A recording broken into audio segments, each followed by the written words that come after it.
Saudi अरब के बारे में कहा जाता है कि हालात बदलते ही सऊदी अरब का बदलना भी निश्चित है। इसलिए सऊदी अरब के किसी भी लॉन्ग टर्म वादे पर भरोसा नहीं करना चाहिए, क्योंकि लॉन्ग टर्म में सऊदी अरब न जाने कितनी बार पलटी मारेगा।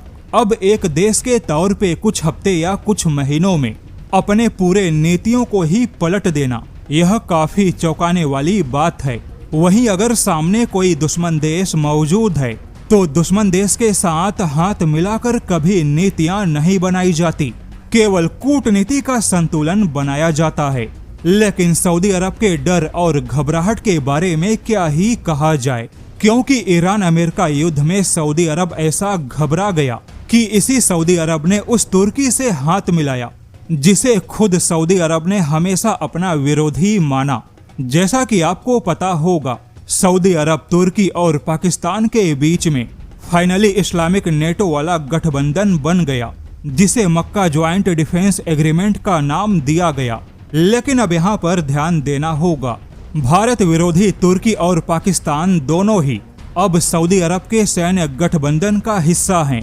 यानी अब सऊदी अरब भारत के लिए पहले जैसा नहीं होगा।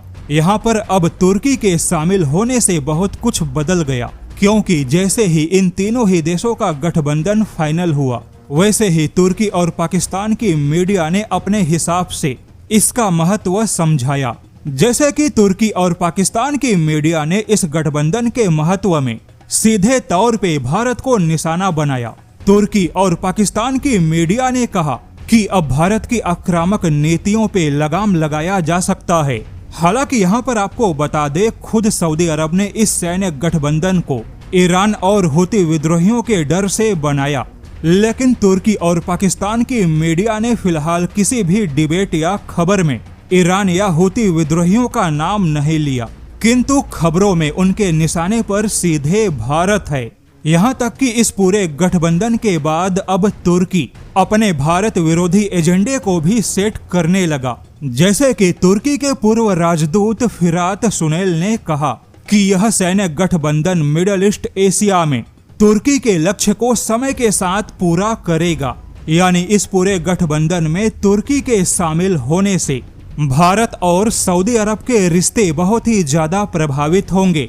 हालांकि सऊदी अरब का ऐसा बदलाव काफी चौंकाने वाला है, क्योंकि सऊदी अरब और तुर्की खुद लंबे समय से बड़े प्रतिद्वंदी और विरोधी मानते हैं।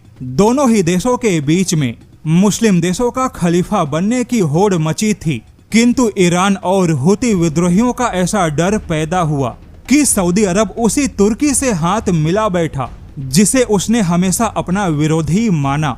और अब इसे लेकर निश्चित तौर पे भारत को भी चेतावनी मिल चुकी है कि आने वाले समय में भारत को इसके नुकसान दिखाई देंगे। जैसे कि भारत का India middle east Europe corridor प्रभावित होगा, वहीं सऊदी अरब अपनी सेना में तुर्की के हथियारों को शामिल करेगा, जिससे कि भारत और सऊदी अरब के रक्षा संबंध भी अब यहाँ से डाउनग्रेड होंगे। वहीं सऊदी अरब का भारत में निवेश भी प्रभावित होगा। यानी इसके दूरगामी नतीजे भारत के हित में नहीं होंगे। और इस हिसाब से देखा जाए तो भारत के लिए संयुक्त अरब अमीरात बहुत ही ज्यादा भरोसेमंद है, क्योंकि संयुक्त अरब अमीरात ने पिछले 15 सालों में ऐसा कोई भी कदम नहीं उठाया जिससे कि भारत को चिंतित होना पड़े।